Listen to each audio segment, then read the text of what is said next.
hermoso, ¿verdad? Sí. El Día del Amor, la amistad. Pero tenemos una palabra que el pastor me dijo que predicara, muy poderosa, ¿verdad? Grande es este misterio, dice su palabra. Y Sí. hoy vamos a escudriñar, vamos a exponer 2 versículos de la Escritura que están en Efesios capítulo 5, versos 32 y 33. Amén. Y sobre los cuales voy a intentar desarrollar para demostrar un poquito la profundidad de la palabra de Dios y la revelación de este misterio del matrimonio. Porque Dios, su plan original era formar un reino, y el reino se comporta al igual que la sociedad se conforma. El núcleo de la sociedad es la familia, y la familia es papá, mamá y los hijos. El reino de Dios, la unidad mínima, indivisible es la familia. El Señor quiso formar un reino con familias, y esa fue la orden que le dio a los primeros seres humanos que Él formó: ir por toda la tierra, fructificar, y esto es con la procreación, ¿verdad? El Señor quiere formar un reino, y ese es su propósito. Sin embargo, el apóstol Pablo en estos 2 versículos, bueno, a lo largo de toda la Escritura, ¿verdad? Pero en estos 2 versículos en particular, el apóstol Pablo quiere que entendamos y comprendamos de lo que está hablando Dios cuando se trata del matrimonio. Y me da mucho gusto ver aquí muchas familias completas. Felicidades, papá, mamá, unos hijos. Que Dios los bendiga, porque de eso se trata, que escuchen los dos, porque el mensaje de hoy, que es poderoso para con Dios, es para los dos. Y vamos a ver un poquito los roles del varón, de la mujer dentro del matrimonio. Dice la palabra en estos 2 versículos: grande es este misterio, mas yo digo esto respecto de Cristo y de la iglesia. Por lo demás, cada uno de vosotros ame también a su mujer como a sí mismo, y la mujer respete a su marido. Vamos a hacer una oración, vamos a poner esta predicación en manos de Dios. Señor Jesús, te damos gracias, Padre, por tu palabra, porque nos alumbra, nos ilumina nuestro camino, nuestro caminar, nos da entendimiento para conocer cuál es tu voluntad y también cuál es el propósito para el cual tú nos formaste. Bendice a estas personas que están escuchando este mensaje. Abre nuestro entendimiento, Señor, toca mis labios, ayúdame a ser fiel al texto para poder decir lo que tú tenías en tu mente cuando pusiste estas palabras en este texto de la Escritura, Señor. Todo esto te lo pedimos para tu gloria, en el precioso nombre de Cristo Jesús. Amén. En estos 2 versículos que acabamos de leer, el Señor nos quiere dar 2 grandes enseñanzas. La primera tiene que ver: el matrimonio simboliza la unión eterna con Dios, con su iglesia. Esa es la primera enseñanza que necesitamos guardar en nuestro corazón. Primero nuestro intelecto, después que baja a nuestro corazón. El segundo versículo, la segunda enseñanza, va más en relación a un resumen de lo que es el matrimonio y unos consejos prácticos para nosotros. Amén. Así que vamos a empezar con la primera enseñanza. Amén. El matrimonio simboliza la unión eterna de Dios con su iglesia. Amén. Gloria a Dios. Vamos a empezar por unas definiciones, porque el versículo es corto. Dice: grande es este misterio. Es la primera parte. Aquí nos habla de 2 palabras que es necesario definir a la luz de la Escritura. Voy a empezar por la palabra misterio, porque la palabra misterio, pues dice, pues es un misterio. Suena así como enigmático, ¿verdad? Como algo incomprensible. Sin embargo, la definición de misterio aquí en la Escritura no se trata de simplemente algo incomprensible para nosotros o algo demasiado enigmático que no podamos llegar a comprender, sino de una realidad divina que estuvo oculta por muchos siglos en épocas anteriores a las personas, pero que ahora nos ha sido comunicada, porque ahora tenemos la Biblia completa, amada familia de Dios. Cuando la Biblia se iba escribiendo, empezó con 5 libros que Dios le reveló y que Moisés compiló esa revelación del Pentateuco. Y después a Josué Dios le reveló otra porción, y después llegó la época de los jueces, la época, y la Biblia se fue conformando a lo largo de 2000 años de historia en 3 continentes por más de 40 autores. Así que al principio no era tan obvio, la revelación estaba todavía, fue revelándose de manera progresiva. Sin embargo, desde hace 2000 años, más o menos, ahora nuestra Biblia está completa. Tenemos la palabra profética más segura que bien haríamos en entender y en hacer caso. Esta es la escritura de Dios. Todo lo que Dios tenía que decirnos acerca de nosotros mismos y de Él está en este hermoso libro. Ahora tenemos que estudiarlo. No basta con conocerlo. El Señor no quiere gente llena de la Biblia de manera intelectual. El Señor quiere formar un reino, pero de personas que comprendan su palabra y que la practiquen. Esto es muy diferente. Todos somos teólogos y la Biblia dice que crees en Dios, bien haces. También los demonios creen en Dios y tiemblan, ¿verdad?, de su palabra, pero no le obedecen. Y nosotros somos en su pueblo, somos un reino de gente que no solamente desea conocerlo, sino que quiere poner en práctica lo que sabe de Él, lo que ha aprendido de Él. Este es un misterio. Ahora tenemos lo que antes fue un misterio, ahora lo tenemos revelado en la Escritura. La palabra misterio fue traducida en la Vulgata Latina, que fue la primera traducción de tanto el Antiguo como el Nuevo Testamento al latín. Se llamó esta traducción la Vulgata Latina. Se le puso la palabra sacramento. Así que la palabra sacramento, la palabra misterio se pueden entender de la misma manera. Es un enigma que antes fue revelado, pero que ahora lo tenemos a nuestro alcance. Grande es este misterio. La palabra grande no solamente es una enseñanza o algo que estuvo oculto a otras personas en otras épocas, sino que también el apóstol Pablo, guiado por el Espíritu Santo, dice que es grande. Esta palabra representa la magnífica de que los hombres fueron incapaces de descubrir lo que era antes desconocida para los santos del Antiguo Testamento, pero que ahora ha sido revelada y es precisamente grande. Lo que hace grande este misterio es su contenido, la unión íntima y permanente entre Cristo como cabeza de la iglesia y la iglesia como su cuerpo. Pablo utiliza la relación matrimonial como una analogía de lo que estaba en la mente de Dios para anunciarnos una verdad espiritual muy profunda. Si queremos entender la unión de Cristo con su iglesia, debemos de comprender la unión que tenemos con nuestro cónyuge. Eso es prioritario, eso es lo principal, eso es lo que el Espíritu Santo quiere que aprendamos el día de hoy. Pablo utiliza esta analogía de esta unión de Dios con su iglesia a través del matrimonio, que es la unión de un hombre con su mujer. Y este misterio no radica en la incomprensibilidad absoluta, sino que trasciende a la comprensión humana ordinaria y continua, y sigue siendo de manera continua siendo objeto de una contemplación teológica, que es el matrimonio. Es algo que tenemos que aterrizar en nuestra mente, bajar en nuestro corazón, porque el Señor estableció el matrimonio como una unión duradera, permanente, que solamente la muerte lo podía separar o deshacer. Lo vamos a ver más adelante. Vamos a seguir con las definiciones. Dice: grande es este misterio, mas yo digo esto respecto de Cristo y de la iglesia. Voy a seguir definiendo cosas para ir comprendiendo. Voy a definir a Cristo.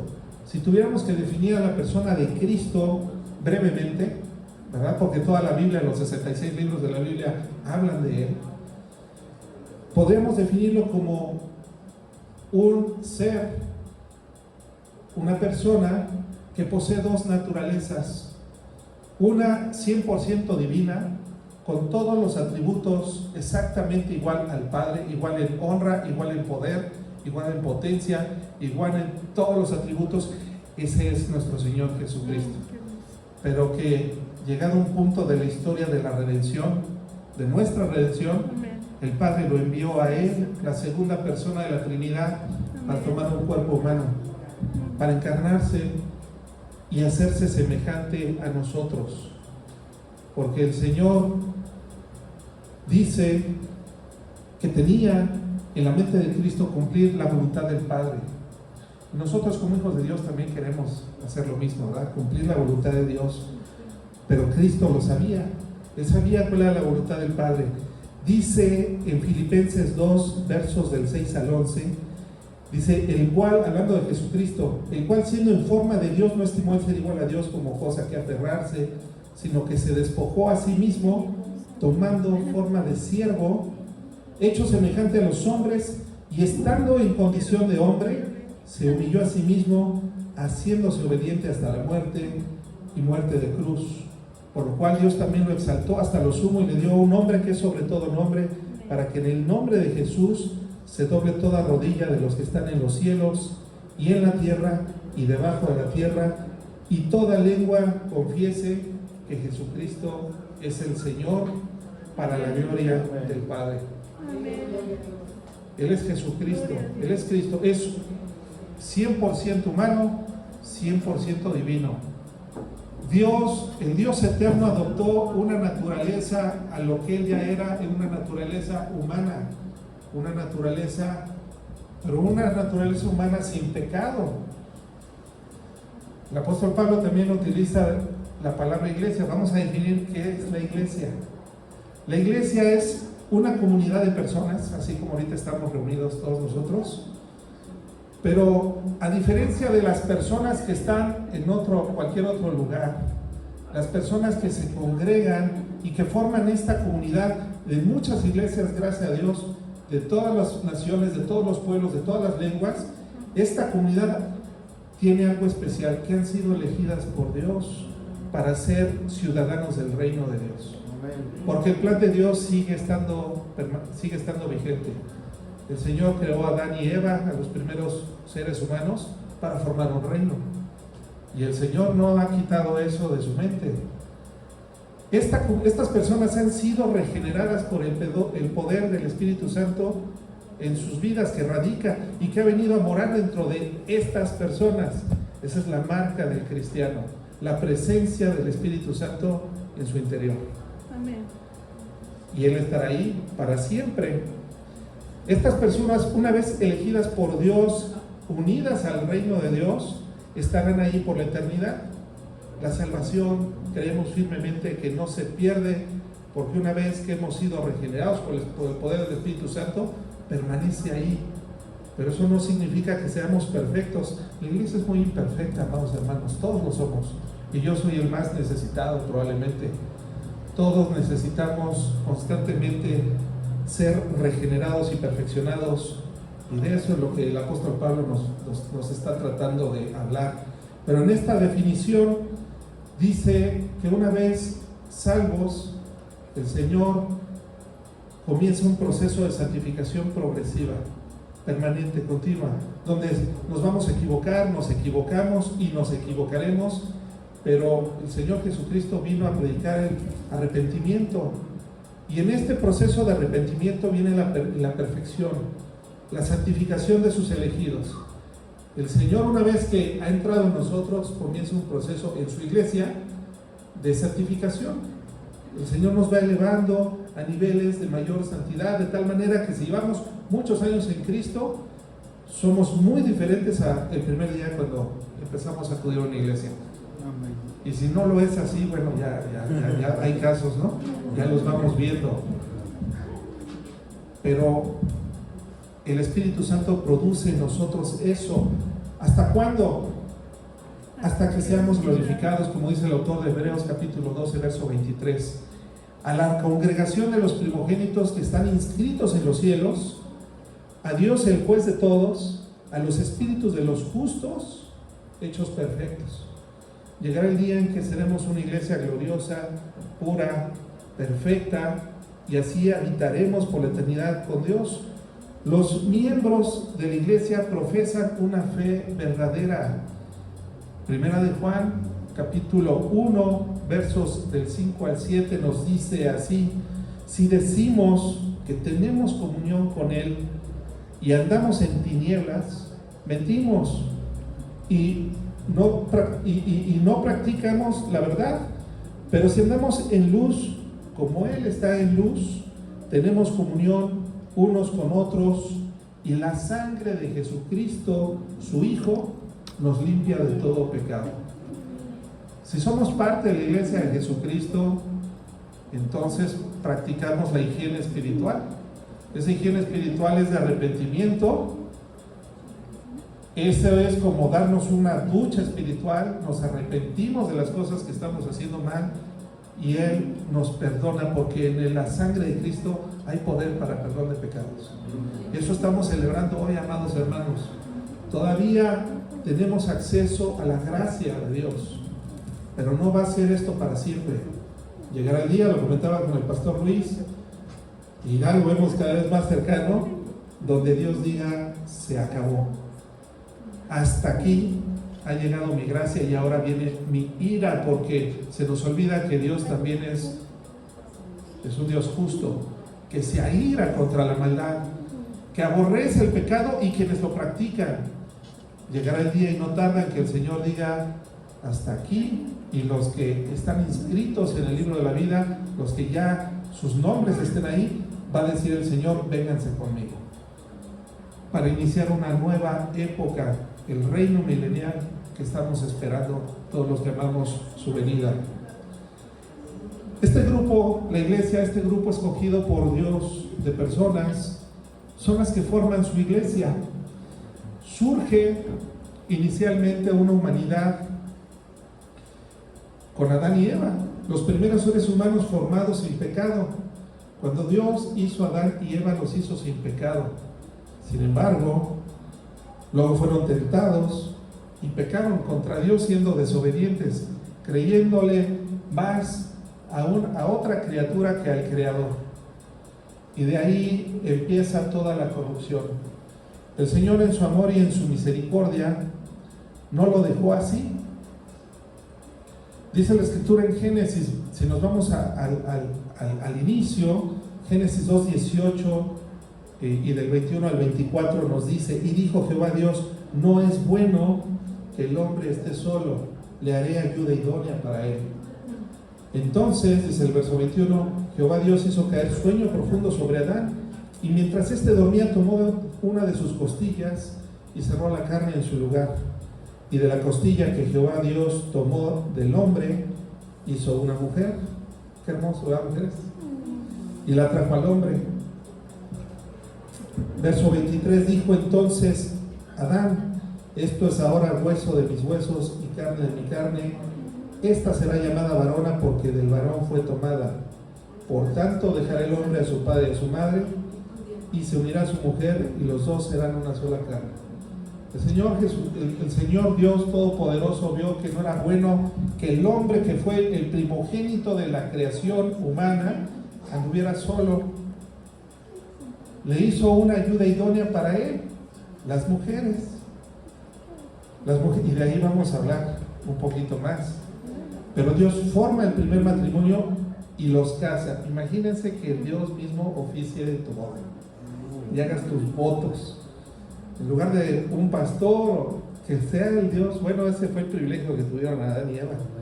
El Señor Dios instituyó el matrimonio antes de que llegara el pecado a la humanidad.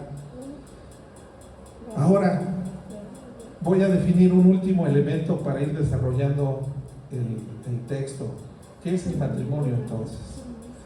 El matrimonio, ya lo leímos, fue establecido por Dios en Génesis 2:24 y describe una vida completamente compartida entre un hombre y una mujer. Y esta definición del Antiguo Testamento se reafirma como normativa en el Nuevo Testamento, en el cual ahora vivimos y nos movemos. Tan es así que la cita de que por tanto deja el hombre a su padre y a su madre y se unirá a su mujer es citada textualmente 3 veces en el Nuevo Testamento. Ahora, hay algunas características del matrimonio diferentes a otro tipo de uniones que hoy en día vemos en la sociedad.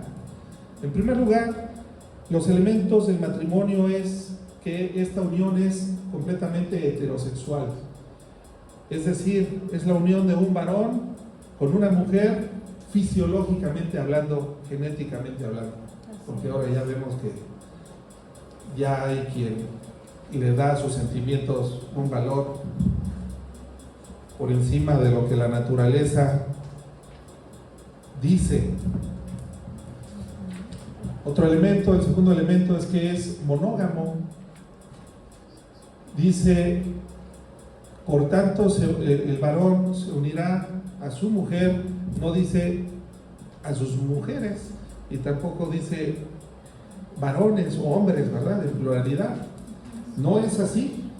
Ciertamente en el Antiguo Testamento encontramos casos donde hay más de una esposa, sobre todo en los reyes.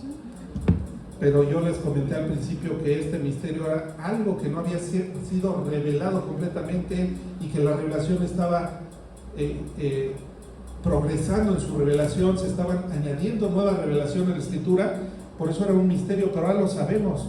El matrimonio es entre un hombre con una mujer, singularidad, es monógamo, implica también un compromiso.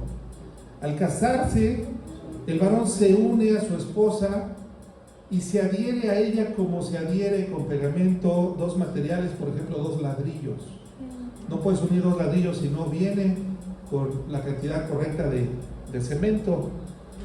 Así que el compromiso es este pegamento. El divorcio está permitido en situaciones muy particulares, pero el mismo Señor Jesucristo, cuando habló de las ocasiones del divorcio, fue muy específico cuando pronunció estas palabras en Mateo 19:8. Mas al principio no fue así. El diseño de Dios incluía una unión permanente entre un varón y su mujer. No había ocasión para el divorcio. El divorcio, creemos firmemente como consejeros que es una opción, pero no es la primera. De hecho, es la última de las opciones y tiene ciertas salvedades muy particulares, amados hermanos. Pero estamos hablando del diseño de Dios para el matrimonio. No lo es. No era al principio así, palabras de Jesús. Es público, este otro elemento, el cuarto elemento, es público. Antes que sea posible la unión del matrimonio, debe de haberse cumplido el acto de dejar a los padres. La expresión dejar tiene en mente una ocasión pública. La familia, los amigos, la sociedad y todos los que nos rodean tienen derecho a saber lo que está ocurriendo. Ahora es una nueva familia que se está uniendo a la sociedad. Ya dejó a papá, ya dejó a mamá, no los abandonó, simplemente fueron a ser una nueva familia. Si bien nos van 20, 30 años más joven, ¿verdad? A veces más, pero es una nueva familia. El último elemento del matrimonio es que es físico. Serán una sola carne, fueron las palabras de Adán. Una sola carne significa que, por un lado, el matrimonio, siendo heterosexual, es el único contexto dado por Dios para la unión sexual. Y uno de sus motivos es la procreación de hijos, para la extensión del reino, pero también para mutua consolación. Esto es, el sexo dentro del matrimonio no es sucio, no es mal visto. Dios lo creó y Dios lo honra. Fuera del matrimonio no es un elemento, y no vamos a hablar de ese tema. El matrimonio, por tanto, no surgió por ideas humanistas, sino que descendió por gracia celestial como un bien permanente para nosotros, para la humanidad. Es una unión completa, integral, orientada a la procreación, basada en un pacto, y es para toda la vida. Además, es un medio de gracia, es un medio por el cual tenemos acceso a la gracia de Dios, porque implica sacrificio, implica dolor, hay problemas, implica superación. El matrimonio es una escuela, y ahorita lo vamos a explicar, el motivo por el cual lo digo. Por eso el apóstol Pablo dice: grande es este misterio. Y luego lo ejemplifica la unión de Cristo con su iglesia. Sí, claro. Lo ejemplifica con el matrimonio. Entendamos el matrimonio. Dios creó la humanidad para formar un reino, el reino de Dios, porque Él, por su gracia y por su bondad, quería compartir de su gloria con nosotros. Él no tenía necesidad de meterse en estos problemas. Él no tenía necesidad de formar nada porque Él era pleno, aún en la Trinidad, antes de que existiese el universo. Pero el Señor es justo, es santo y es perfecto, y Él crea la humanidad. Lo que crea este distanciamiento es el pecado que viene en Génesis 3, en el tercer capítulo de Génesis. Sin embargo, Dios creó un plan redentor. El primer evangelio lo podemos encontrar en Génesis 3:15. Génesis 3:15 también se le conoce en la teología como el protoevangelio. Dice: y pondré enemistad entre ti y tu simiente y la simiente, refiriéndose a la mujer, y la simiente de la serpiente. Esta te dirá, la simiente de la mujer te dirá a la descendencia de la mujer en el calcañar, y esta te dirá en la cabeza. Fue una sentencia de Dios para la serpiente que representa a Satanás. Ese es el primer evangelio, una promesa de que un descendiente humano de la mujer acabaría con el reino del mal. El Señor seguía insistiendo que ni siquiera el pecado lo iba a separar de sus planes, pero vino y se mezcló el pecado, se corrompió la humanidad. Y ahora podemos encontrar tantos divorcios y tantos hijos, ¿verdad?, que no conocen a su papá, o que fueron abandonados por la mamá, y tantos problemas sociales. Pero el principio no era esto, la mente de Dios. El Señor siempre quiso formar un reino y escogió a un varón llamado Abraham y le hizo una promesa hermosa en Génesis 12, y se la repitió en otras 4 ocasiones a lo largo del capítulo 12 y hasta el capítulo 17 del Génesis. Dice: en ti serán benditas todas las familias de la tierra. Y de él, de Abraham, y luego de su hijo Isaac, y luego de su hijo Jacob, forma un reino, una nueva nación separada del resto de las naciones que había en ese tiempo. Y a ellos les dice y les revela su propósito en el siguiente libro, Éxodo 19:6. Dice: y vosotros me seréis un reino de sacerdotes y de gente santa. Dios sigue insistiendo en un reino formado, pero ya no por pecadores, sino de sacerdotes y de gente santa. Dios quería formar, y siempre ha tenido en su cabeza, formar un reino de gente pura, libre del pecado, como lo eran Adán y Eva en el principio. Pero ahora ya estaban contaminada toda la humanidad. Pero el propósito de Dios seguía insistiendo. Y de ahí viene la historia de nuestra redención. Isaías, por poner solamente un ejemplo, porque hay muchísimos versículos que hablan de esto. Isaías 9:6 dice: porque un niño nos es nacido, hijo nos es dado, y el principado sobre su hombro, y le llevarán su nombre admirable, consejero, Dios fuerte, Padre eterno, príncipe de paz. Él es nuestro Señor Jesucristo. Amén. Un niño, varón, humano, descendiente de una mujer especial elegida por Dios, para de ahí tomar un cuerpo humano. Y ahí es lo que nos dice la humillación de Cristo. Siendo Dios eterno, toma un cuerpo en su humillación, un cuerpo humano, y ahora como niño pues le tienen que dar su comida, si no se muere, cambiarle sus pañales, si no se roza, cuidarlo, alimentarlo, enseñarle. Él es nuestro Señor Jesucristo. Él es Cristo hombre, nuestro Señor hombre. Jesús es el redentor de su iglesia. El apóstol Pablo nos lo dice, por poner un ejemplo, en 2 Corintios 5, 17 y 19. De modo que si alguno está en Cristo, nueva criatura es. Las cosas viejas pasaron, y aquí todas son hechas nuevas. Y todo esto proviene de Dios, quien nos reconcilió consigo mismo por Cristo.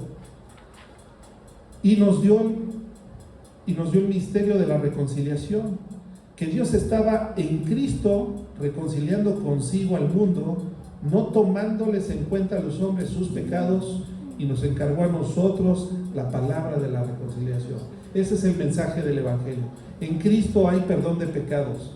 Cristo vino a predicar. Su ministerio principal era el ministerio de la predicación. Hizo muchos milagros porque Él tenía misericordia y piedad por la gente, pero Él no tenía un ministerio de sanidad. Dios no vino a sanar o a liberar o a controlar el clima. Cristo vino a predicar un mensaje de esperanza y de salvación. Arrepentíos porque el reino de los cielos se ha acercado. Amén. Y desde entonces el reino de los cielos está muy cerca de nosotros. Y desde entonces, desde el día de Pentecostés, la iglesia de Jesucristo ha estado creciendo. Y cada vez más personas que no conocían a Cristo son atraídas por el mensaje del Evangelio y son unidas a este cuerpo que es la iglesia. Amén. El matrimonio, Pablo utiliza en este primer versículo de Efesios 5:32 al matrimonio para ilustrar el plan de Dios para la unión de su Hijo con la iglesia. Sin embargo, hay diferencias significativas entre la unión matrimonial humana y la unión matrimonial que la iglesia va a tener con Cristo, las bodas del Cordero, que es el próximo evento profético que estamos esperando nosotros, toda la iglesia de Jesucristo. Gloria a Dios. ¿Qué diferencias tienen estas? Bueno, en primer lugar, al menos hay 3 diferencias. El matrimonio entre cónyuges es temporal, pues está supeditado hasta que la muerte los separe. El Señor Jesucristo lo dijo así: lo que Dios ha unido, no lo separe el hombre. Mateo 19:6. El matrimonio de Cristo con su iglesia es eterno, mientras que el humano es temporal. ¿Cuántos años viviremos? Bueno, si Dios nos lo concede.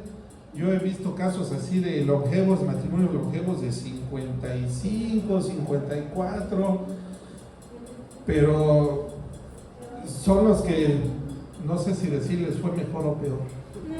Yo creo mejor, ¿verdad? Sí. Yo creo mejor. Sin embargo, ¿qué son 40, 50, 60 años de matrimonio comparado con una eternidad unidos con Cristo? Así que no lloren. No nos quejemos, amados hermanos. Otro punto de diferente entre esta analogía es que el matrimonio humano es santificador. Es lo que yo les comentaba al principio.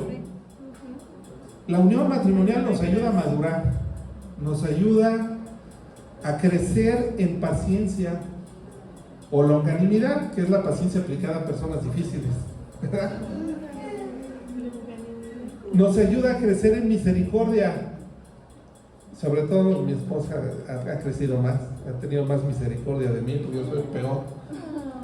En amor, también nos ayuda a crecer en amor. ¿Cómo podremos entender el amor que Cristo sintió por nosotros si no podemos entender el amor que debe de existir entre cónyuges?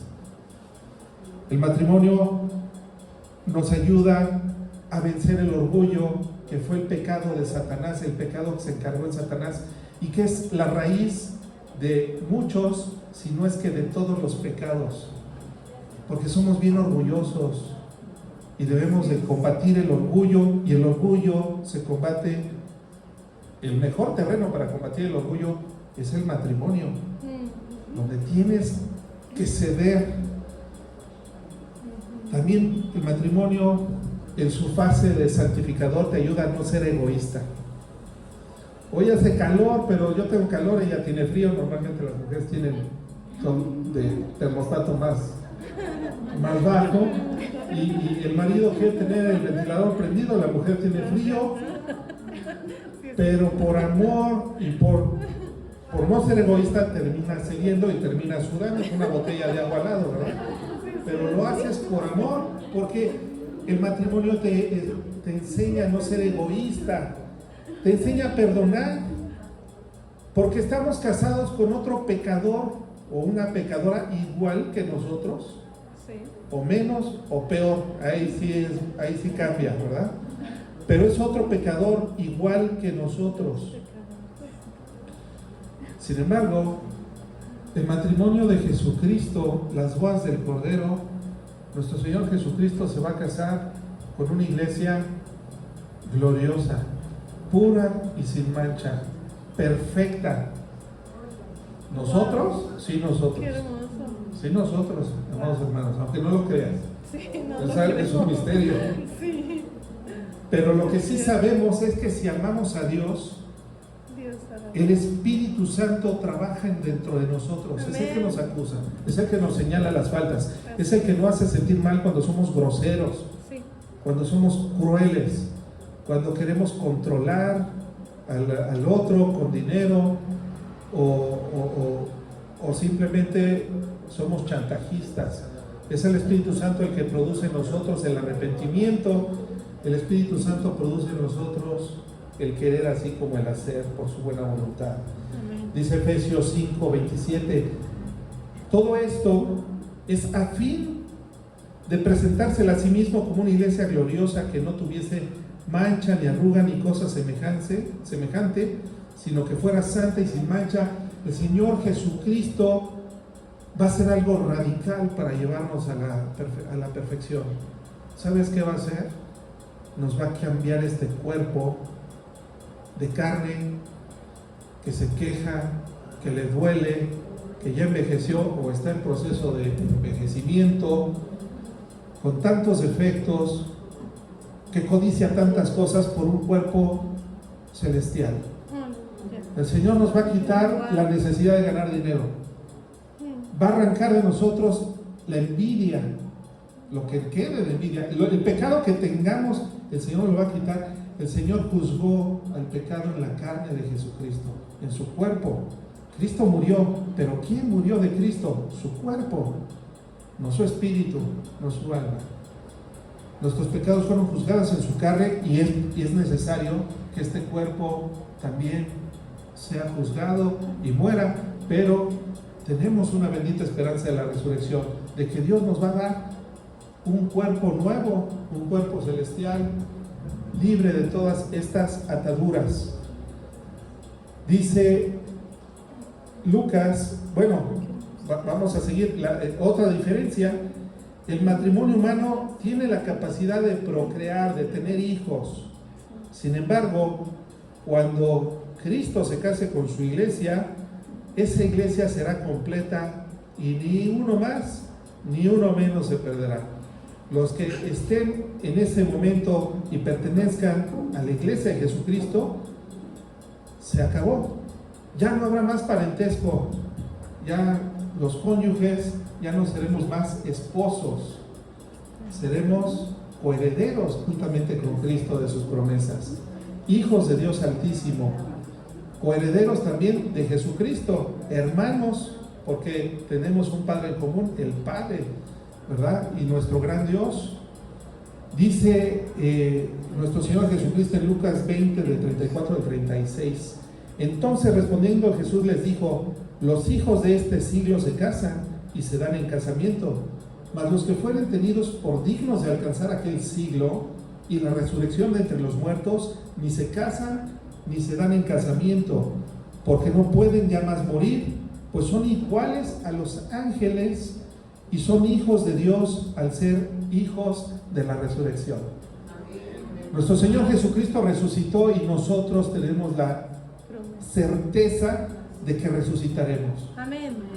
Aún todos estos, hablaba yo con un hermano de la iglesia primitiva, todos ellos se murieron con esta esperanza. Sabemos que están en la presencia de Dios todos los que fueron añadidos a Él, pero todos ellos recibirán un cuerpo, como dijo el apóstol Pablo en 1 Tesalonicenses. Los muertos en Cristo resucitarán primero, luego nosotros, los que quedáramos vivos en este tiempo, seremos arrebatados y transformados, ¿verdad? En el arrebatamiento de la iglesia. Amén. El matrimonio es maravilloso cuando logramos confiar completamente las promesas de Dios para sujetarnos a ellas. Nadie se puede sujetar a algo que en realidad no cree de corazón. Y el Señor lo que quiere es que creamos su palabra, y nos ha dado tantas cosas para creer en ellas, tantas historias que le confirmaron la deidad de Jesucristo, porque Jesucristo no solamente predicaba, sino que también Dios el Padre soportaba y testificaba acerca del ministerio de Jesucristo haciendo grandes milagros. Y muchos de esos testigos escribieron estas palabras, empezando por sus apóstoles, y dieron su vida defendiendo por algo que habían visto que era verdad, confirmadísimo. Pero Dios escogió el ministerio de la predicación para que pudiéramos nosotros, que no vivimos en ese tiempo, llegar a creer en Él. ¿Cómo es que Dios puede diferenciar entre todas las personas de la ciudad para saber quiénes son y quiénes no son de Él? Los que reciben el mensaje del Evangelio son hijos de Dios. porque Dios es el que concede el arrepentimiento. Amén. Dios es el que concede la fe en el Evangelio. Sí, Señor. Y yo los felicito porque están aquí escuchando este mensaje. Sí, Señor. Y no están pasando la fiesta ahí en algún club, ¿verdad? Yo los felicito porque somos parte de la iglesia de Jesucristo, pero no podemos confiarnos en eso. Necesitamos seguir estudiando las promesas de Dios y reconocer que lo necesitamos a Él. Dios santifica, pero a través de su palabra. Santifícalos en tu palabra es verdad. Juan 17:17, porque la palabra de Dios es viva y eficaz, y más cortante que toda espada de dos filos, que penetra hasta partir del alma, los tuétanos, y discierne las intenciones y los pensamientos más oscuros que hay en nuestro corazón, que ni siquiera nosotros sabemos. Estudiar la palabra de Dios nos ayuda a comprender el plan de Dios, nos ayuda a animar nuestra fe, porque somos como celulares que si no los cargamos se descargan.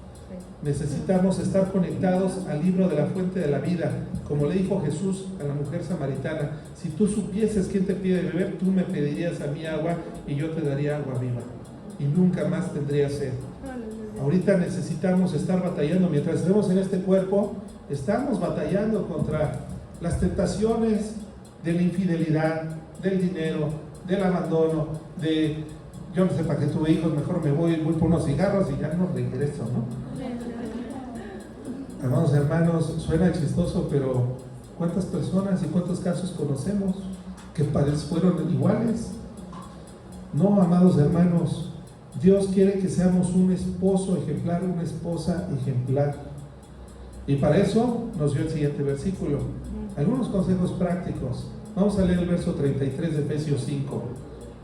Por lo demás, cada uno de vosotros ame también a su mujer como a sí mismo, y la mujer respete a su marido. Se acabó. Ahí está el consejo práctico. Vamos a desarrollarlo un poquito para no dejarlo tan encima, ¿verdad? Lo que el apóstol Pablo está haciendo en este versículo es un resumen de los versículos anteriores, desde el 21 hasta el 31. Del 21 al 31, 11 versículos los está resumiendo en estos dos consejos. Cada uno de vosotros ame a su mujer como a sí mismo, y la mujer respete a su marido. Son consejos para los dos, son consejos para nosotros. Dice la escritura: someteos, dice el verso 21 de Efesios 5:21, someteos unos a otros en el temor de Dios. Debemos cambiar nuestras prioridades, hermanos. Cuando nos casamos, debemos de comprender que nuestras prioridades deben de cambiar, nuestras prioridades en nuestras relaciones familiares. Someterse unos a otros en el temor de Dios. Cuando estamos casados, significa, y lo explica tal vez un poquito mejor el apóstol Pablo en Filipenses 2:3, cuando nos dice: nada hagáis por contienda o por vanagloria, antes bien con humildad, estimando a cada uno de los demás como superiores a él mismo. Estimando cada uno a los demás como superiores. No es que lo sean, pero para ti, para nosotros, cada uno, en nuestro corazón, en nuestra mente debe ser estimarlos sin orgullo, sin altivez, como si fueran superiores a uno mismo. Cuando nosotros nos casamos, amados hermanos, ya no estamos con mamá y papá. Ese es algo que es muy común en las consejerías bíblicas, cuando hay conflictos en el matrimonio. ¿Cuáles son tus prioridades? No, Dios es primero. Esa respuesta a lo mejor no tiene la profundidad en su mente de lo que significa el amar a Dios primero. No es así. No es tener a Dios en primer lugar, por supuesto que es el primero y más grande de los mandamientos. Amar a Dios con todo nuestro corazón, con todas nuestras fuerzas, con toda nuestra alma, con toda nuestra mente, es el primero y más grande de los mandamientos. Solo preguntaron a Jesús: el segundo es semejante a este: amar al prójimo como a uno mismo. Porque Dios diseñó hizo al hombre y a la mujer a su imagen y semejanza. Cuando nos casamos, Dios, por supuesto que siempre tiene que estar en primer lugar, darle la prioridad a Dios. Sin embargo, la segunda persona más importante, a la que debemos considerar más importante después de Dios, no somos nosotros, ni nuestros hijos, ni nuestra Santa Madre. ¿Quién es? Nuestro cónyuge. Es nuestro cónyuge. Porque ahora somos ante Dios una sola carne. Pero el estimar al otro como superior a mí mismo me va a ayudar a resolver conflictos, a darle la preeminencia, a dialogar, en convencer, en amar. Si lo pensamos bien, querida familia, darle la prioridad a tu cónyuge te hace hacer semejante a Cristo, que no estimó su vida como cosa que aferrarse. Dios, Cristo, siendo obediente al Padre, no se amó más a Él mismo que a su iglesia. Si hubiera sido así, no hubiera muerto en esa cruz. Y tú y yo, no sé si estuviéramos aquí, pero no tendríamos esa esperanza. Así que el apóstol Pablo utiliza este lenguaje del matrimonio para que veamos que en la unión matrimonial también le tenemos que dar la prioridad por encima de nosotros mismos al otro, no porque sea más importante el hombre o la mujer, sino porque es el ejemplo que Dios mismo nos puso por medio de Cristo. La tercera persona más importante, por supuesto que ahí ya estamos nosotros, porque luego están los hijos, o luego están los papás, y no dormimos, y no descansamos, y no comemos porque trabajamos mucho para ellos y descuidamos nuestra salud, y eso tampoco es correcto. Tenemos que guardar un equilibrio como matrimonio en todos los aspectos, y si no está alcanzando, y si no tienes el tiempo y no le puedes dar la prioridad a alguien más, los hijos, ya lo vimos, los hijos algún día te van a dejar a ti y a su mamá, varón, y se van a unir con su mujer para formar una nueva familia. Los hijos los tenemos que soltar, los tenemos que educar en Cristo, tenemos que sembrar principios, los tenemos que educar con el ejemplo, porque los hijos no los educamos con las palabras, lo que los educan es el ejemplo de lo que ven en nosotros. Así que ellos algún día van a volar, no los puedes poner por encima de tu cónyuge, mujer, varón, que estás aquí escuchando. Ellos están abajo en prioridades. Y después, honrar a papá y a mamá. Por supuesto que los papás tienen su lugar, pero tienen su lugar porque tenemos que honrarlos, es el quinto mandamiento de Éxodo 20, ¿verdad? Cuando vienen los 10 mandamientos. Honra a tu padre y a tu madre para que te vaya bien y seas de larga vida. Y los papás, que ya tenemos hijos maduros, adultos, o que ya se casaron, tenemos que entenderlo así. Tienen nuestros hijos que atender a sus familias antes que a nosotros. Si nos pueden honrar, está bien, ¿verdad? Pero no es el plan de Dios. Las prioridades tienen que cambiar. Someteos unos a otros con el temor de Dios. En los siguientes 2 versículos, este versículo fue para los dos. Los siguientes 2 versículos, el 22 y el 23, son consejos para la mujer. Las casadas estén sujetas a sus propios maridos como el Señor, porque el marido es cabeza de la mujer, así como Cristo es cabeza de la iglesia, la cual es su cuerpo, y Él es su Salvador. Y dice el 24, así que como la iglesia está sujeta a Cristo, también las casadas lo estén a sus maridos en todo. Yo en la definición que di de Jesucristo les comenté que Cristo era igual en potencia, en carácter, en atributos al Padre. Sin embargo, es la segunda persona de la Trinidad, hay una diferencia, ¿verdad? Pero solamente eso, son exactamente iguales. El que me ha visto a mí ha visto al Padre, le dijo Jesús a sus discípulos. Sin embargo, Cristo se sujetó al Padre, se subordinó al Padre no porque fuera menos que el Padre, sino es un acto voluntario y de orden establecido. Dios creó a la raza humana, sí, pero el primero en ser creado fue el varón, y luego la mujer para complementar, porque el varón no la estaba haciendo solo, no era bueno que estuviera solo, le hizo una mujer, Dios estableció un orden. El varón tiene la prioridad. Cuando pecaron, al primero que le llamó fue al varón, no a la mujer. Así que el hecho de que la mujer se sujete a su marido no lo hace inferior a él. En los roles es diferente. La responsabilidad de traer dinero a la casa, de proteger, de cuidar, de traer a sus familias a la iglesia es del varón, no de la mujer. Sin embargo, esto no lo hemos entendido todavía del todo bien. Y desafortunadamente, cuando una mujer quiere ir a la iglesia, tiene un impacto solamente entre el 15, máximo el 20% de éxito. Pero cuando el varón se levanta como líder, que Dios le dio ese liderazgo al varón y dice, vamos a iglesia, el 80-85% tiene éxito. Pero esto no es, esto debe ser en beneficio de la familia, porque de nosotros los varones es la responsabilidad de traer, de educar a nuestras hijas, a nuestros hijos, hijas, y también ayudarles y enseñarles a nuestras esposas. Ahorita vamos a entrar ahí. Estos son consejos para la mujer. La mujer, ya lo dije, tiene la misma valía que el varón. Ambos fueron creados a la imagen y semejanza de Dios. La mujer es simplemente en su rol la ayuda idónea, no es el enemigo a vencer. La mujer fue creada a causa del varón y no la mujer a causa, y no el varón a causa de la mujer. Sin embargo, los varones nacemos de una mujer. La mujer fue creada a causa del varón, pero los varones nacemos de las mujeres. Ahí está el equilibrio de Dios, en valía y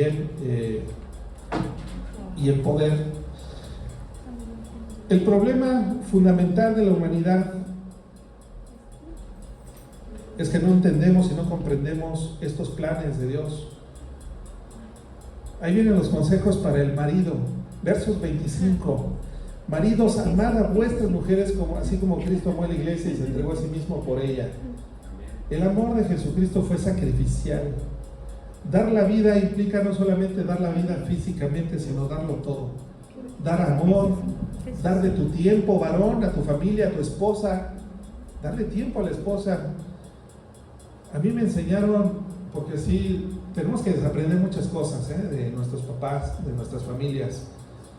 Y cuesta trabajo porque si alguien aquí descendiente de Pancho Villa, pues tiene más problemas, ¿verdad?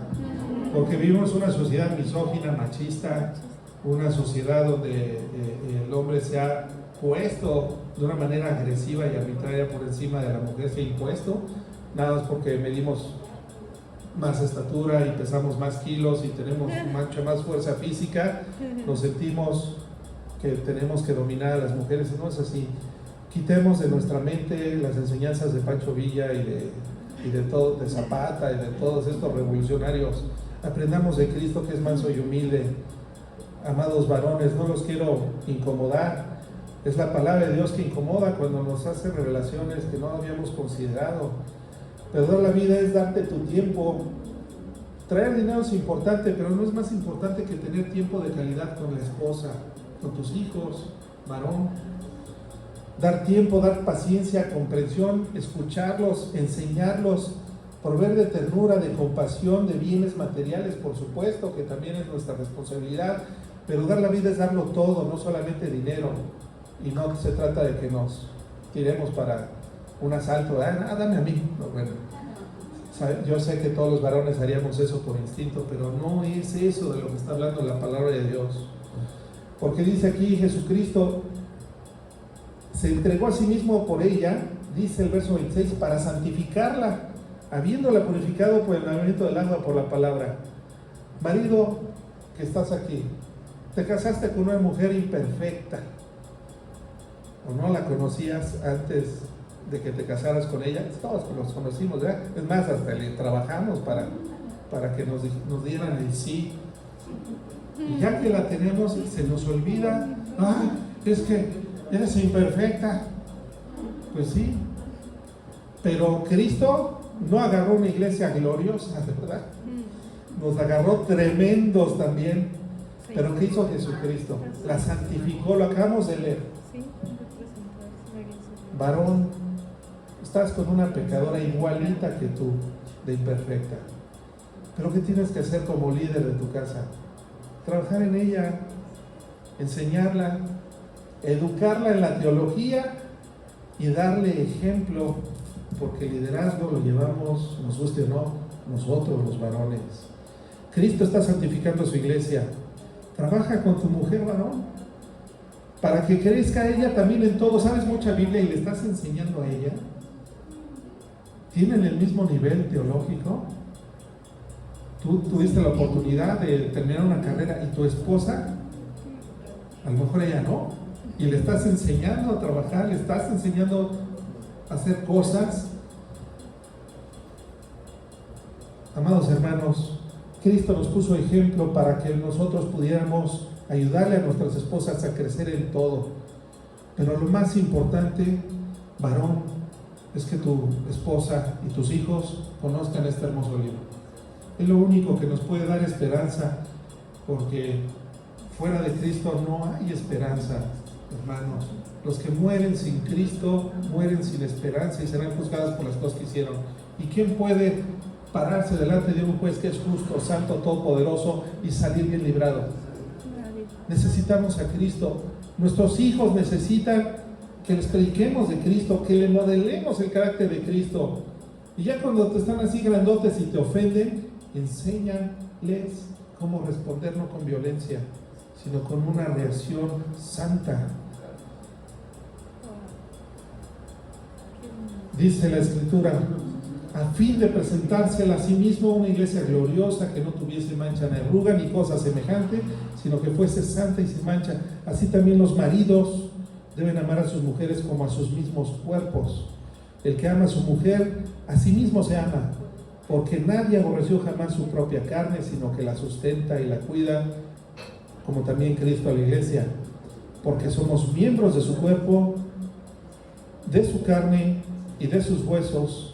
Por esto dejará el hombre a su padre y a su madre, y se unirá a su mujer, y los dos serán una sola carne.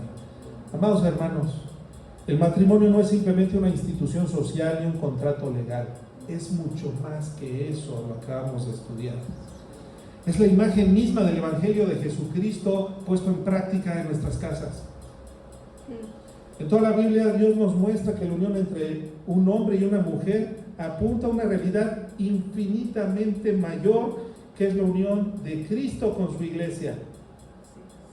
Cuando entendemos esto, todo cambia. Nuestra manera de pensar cambia, nuestra manera de percibir el mundo cambia, nuestra cosmovisión cambia. El matrimonio deja de ser solamente un espacio de satisfacción personal y se convierte en un escenario de redención.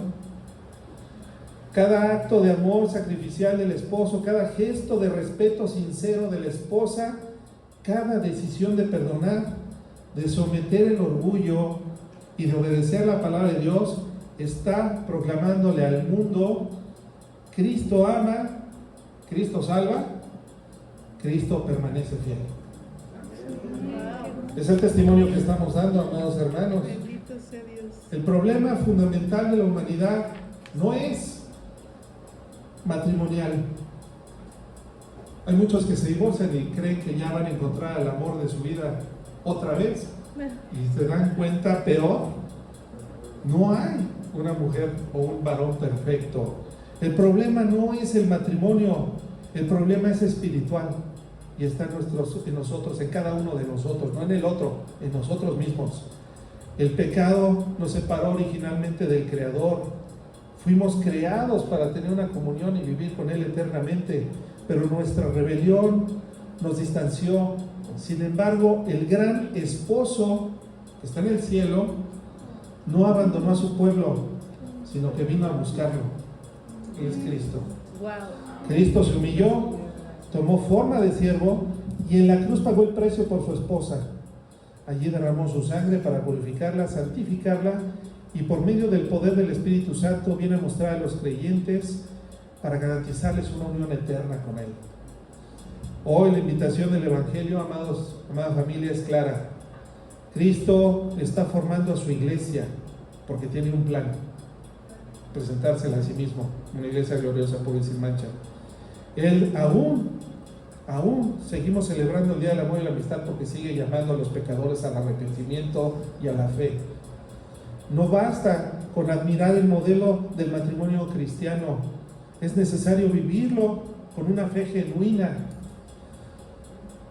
Tal vez aquí hay matrimonios que estén heridos, tal vez hay matrimonios que ya están congelados, ya no hay pasión, son fríos, tal vez ya ni siquiera existe. Pero el llamado principal no es primero salir corriendo a arreglar nuestro matrimonio, sino arreglarlo de manera horizontal, nosotros con nuestro Creador. Necesitamos primero un cambio nosotros, antes de lidiar con alguien igual que nosotros. Amén. Tenemos que reconciliarnos con Dios. El asunto es vertical, no es horizontal, amada familia. Porque cuando Cristo gobierne nuestros corazones, entonces va a comenzar a transformar nuestro hogar, el hogar de cada uno de nosotros, incluyéndome, incluyendo el de nosotros. Cuando el Evangelio echa raíz, como esta semilla que deposita en el campo, se deposita en tierra, cuando el Evangelio ya empieza a echar raíces, empieza a producir fruto. Uno de los frutos, de las maneras como se manifiesta en nosotros, es el amor. El amor es uno de los frutos del Espíritu Santo de Gálatas 5, 22 y 23. Amor, gozo, paz, paciencia, benignidad, bondad, fe, mansedumbre, templanza, dominio propio. Contra tales cosas no hay ley, porque es Dios mismo obrando en nosotros. Esto va a producir amor y respeto sincero en nuestra unión matrimonial.